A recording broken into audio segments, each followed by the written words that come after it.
mga kabungisgis, welcome back again to another vlog. Ito po si Busirax Diary, hatid ang mukha ng balita.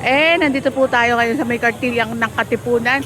Sama po natin ang ating mga MTPB. Ito po maghahatid po ng biyayang bigas mula kay President Ferdinand Bongbong Marcos and sa ating pinakamagaling na mayor ng Pilipinas, Mayor Isko Moreno. And lakad lang man tayo. Hi sir! Sir, sino mga makakatanggap na itong biyayang bigas po ngayon?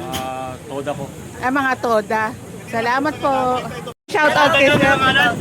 Ayan sila sir ang mga maghahatid. Saan nyo dadalhin itong mga biyayang bigas na yun, sir? Sa District 4, ma'am. District 4. Para sa mga soda. Ayan. Kaya sa mga toda dyan, ito po, ihahatid na ng ating mga MTPB ang inyong mga bigas.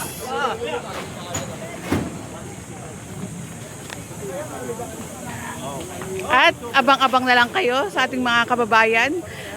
Malay nyo, kayo na ang susunod na katukin at magkakaroon ng bigas mula sa ating pamahalaang lungsod ng Maynila at sa ating President Ferdinand Bongbong Marcos. Grabe, ang dami oh.